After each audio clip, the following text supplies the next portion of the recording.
Good morning, good afternoon, or good evening, depending upon when you are watching this webinar. Once again, Dave Nagel here, really excited to continue this series and provide some information in preparation for our time and work together in February as we build our short cycle assessments. And again, all of these webinars are designed completely with the intent to make those days as productive as possible. A lot of times in professional learning, as I've said, we come in and we have to try and learn something as adults, but then the ability to produce the product is sometimes limited. And then we get back in our classroom the very next day and we have students and curriculum and things to deal with. So the more we can front load and we can have more working time has been the goal of these webinars. As always, commitment to interactivity.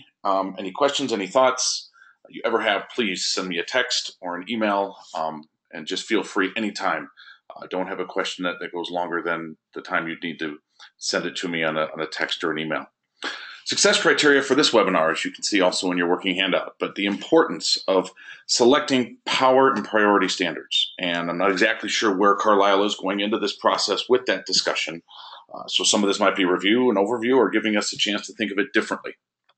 What are the criteria for selecting power or priority standards? And I'm going to use those terms kind of interchangeably.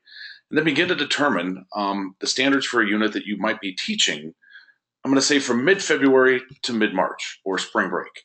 So we're going to end on February 2nd. So I want to make sure everybody has at least a couple of weeks, because you might have to go back and tweak and adjust your assessment. Because James Popham would say we want to have a quality assessment no matter what. But it's better to have an assessment that is not as strong as it could be in teachers' hands at the beginning of a unit than a phenomenal one halfway through. So you should go into that unit knowing ahead of time what is going to be on that end of unit or short cycle assessment. Again, as I mentioned, hopefully you've got your working handout available, because for these next 3 webinars, there'll definitely be more opportunity to do some activity and reflection.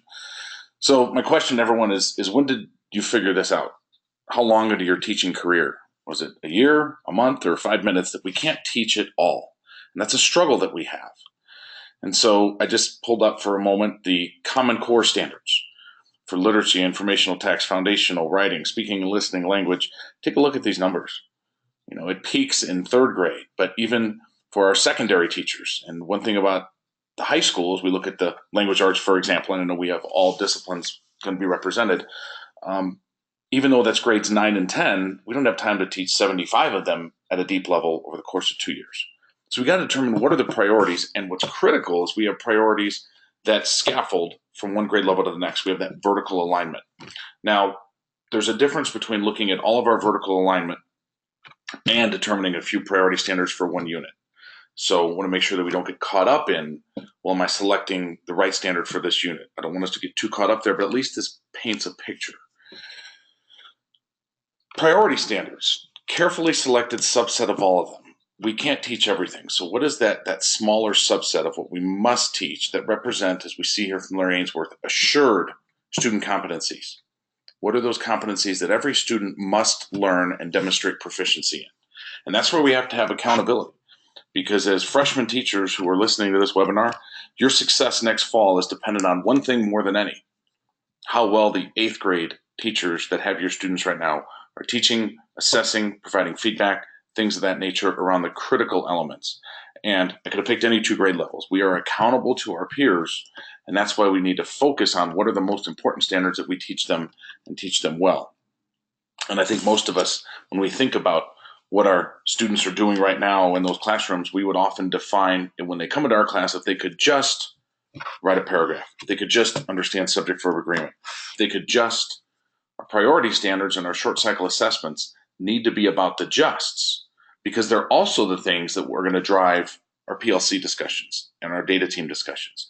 And since we can't meet as a data team all the time on everything, if we're going to say it's important to discuss in a PLC data team meeting, we got to make sure that it's something that we're going to put on our CFAs. And if it's not, well, then maybe it doesn't need to be there. And this is where we also can become the Harry Truman of teaching.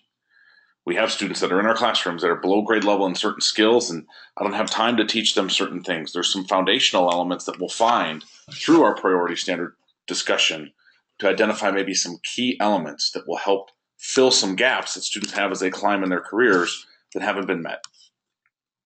And as I mentioned, the vertical alignment is important. This is just one example of a district that I worked with that put them all on chart paper. And so we could look for, as we develop our priority standards as a district, where there's gaps and overlaps. We're not getting into this level of depth with our work in February, but hopefully it's an opportunity to look at that and discuss, because as we build quality assessments, we want to make sure they're around the most important things as well. And all these discussions have to take place with teacher voice and teacher input and dialogue and discussion. So it's something that takes place over time. And again, I'm not sure exactly where Carlisle is coming into the process, but it's a chance to have that thought be kind of twirling around, not to derail any of the focus on these 2 days, which is just to write one quality assessment and build those skills. But hopefully this will say, how can we continue that work moving forward? When we select priority standards, and you see this in your handout, there's really 4 criteria. The first one is endurance.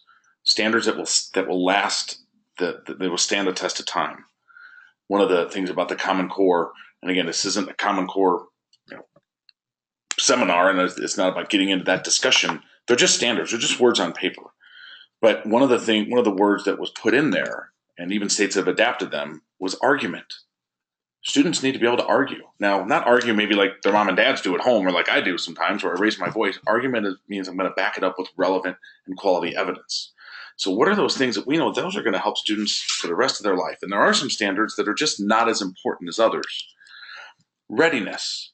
This is where math teams or all the 7th and 8th grade language arts teachers will get together and say, what skills do students need to scaffold from one grade level to the next? It's very subject specific. And then leverage. And this is applicable at all levels, but especially at the secondary. What are those skills that are going to help students when they leave my science classroom, which is 1/6 or 1/7 of their day, to help them in other classes, and vice versa? What are those skills that do that are embedded in the standards? And then finally, the criteria of external exams. What we mean by that is we're not teaching to the test. There's kind of a misnomer that we say, well, by considering that the exam, what's the format? What do we know is going to be assessed possibly? And sometimes we're not as aware as others. But just like good coaches break down film of their opponent, we want to know, is there a formatting issue? Is there a verbiage issue? Is there certain vocabulary that we want to put our students in the situation so we can see where they're at? And as we mentioned in the last webinar, so I get the information as a teacher to know what to do next. Not to grade them and not to score them, but I want to know what they need from me. That's the whole reason why we assess any of our students. So a quick reflection question. How do you currently determine the most essential standards to focus for unit of study? If you're working by yourself, just jot some ideas down. Hopefully you might be watching this in a group.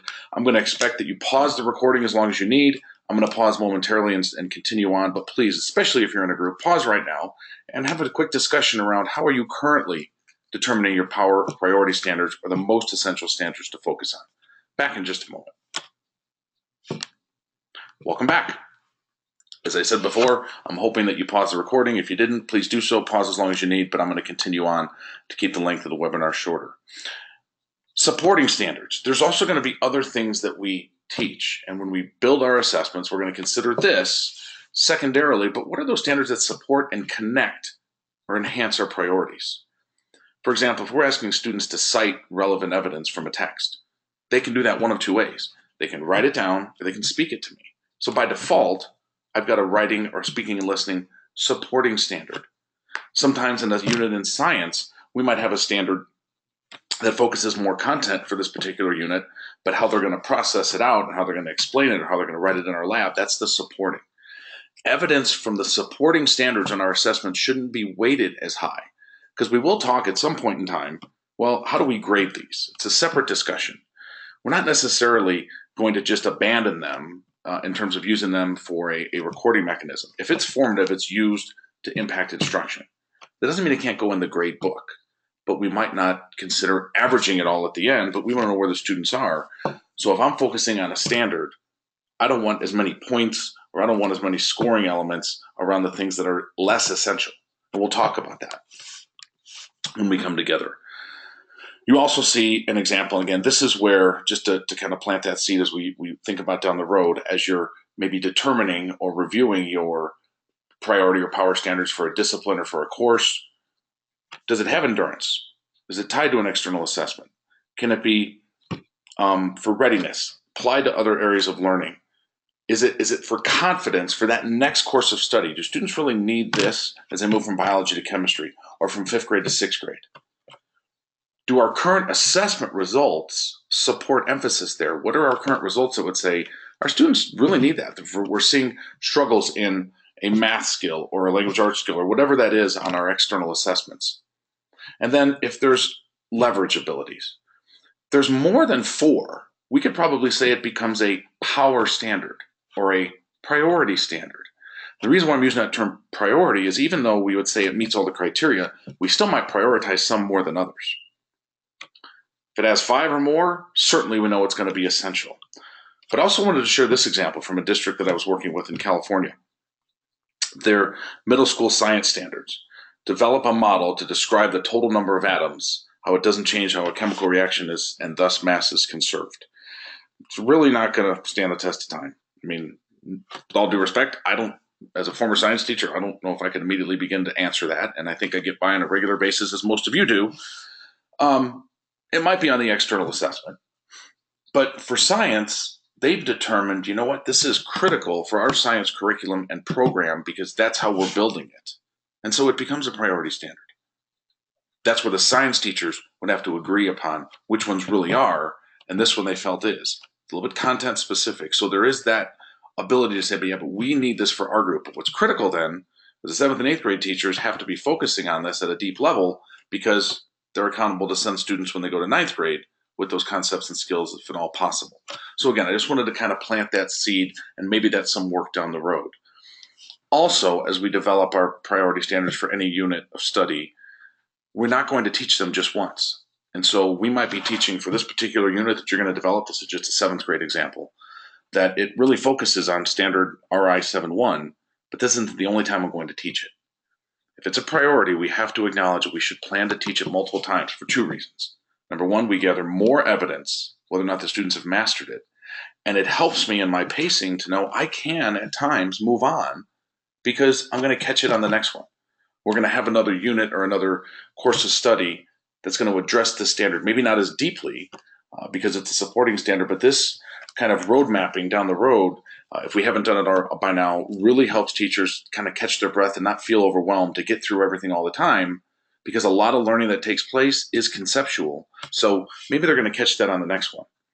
And maybe we could make the erroneous assumption that they don't understand complex characters just because they didn't really get connected with Atticus Finch.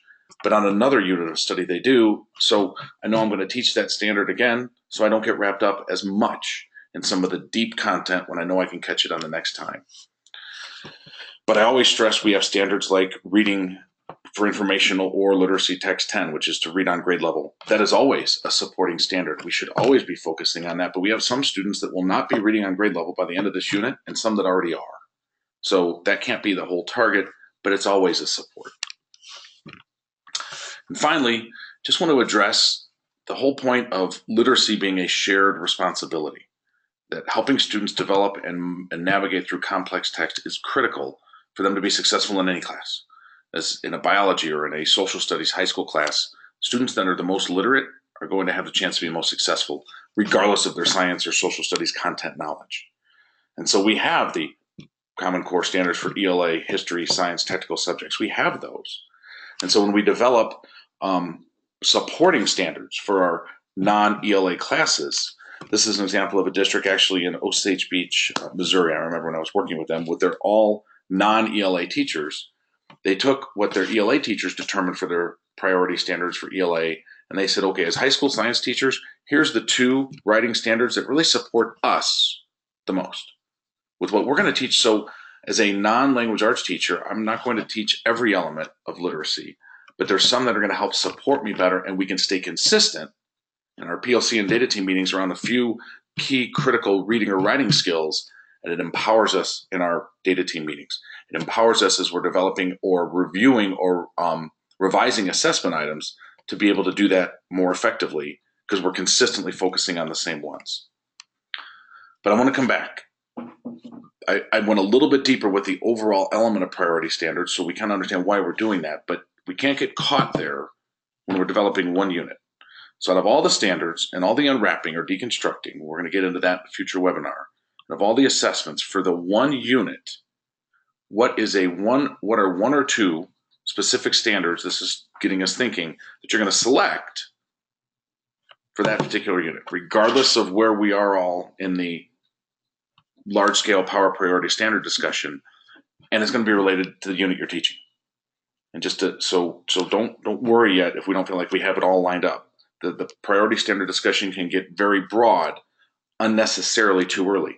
If we're picking a standard that we know is aligned to what we're going to teach, it meets the 4 criteria, boom, we're good. By focusing and teaching that well, we're moving our students forward. Over time, we certainly want that vertical alignment and that accountability between grade levels and teachers that is critical. So I'm going to wrap up this one a little bit longer, but it hopefully provided some feedback and overview as you begin to think about the unit of study, so we really focus on some standards that are going to be most critical. Hopefully you've been able to go through these 3 criteria. What are the criteria for selecting priority standards? And begin to think, okay, so a unit that I'm going to start anywhere between Valentine's Day and be able to finish by around mid-March or spring break, what do I really want to focus on? And then what are 1 or 2 standards that I want to be able to select? As always, appreciate your time, and anytime you have a question, please don't hesitate to reach out on an email. I'll be happy to respond as soon as possible. And again, this is hopefully providing as much front-loading information so those days are as productive and useful of your time as possible. Have a great rest of your day.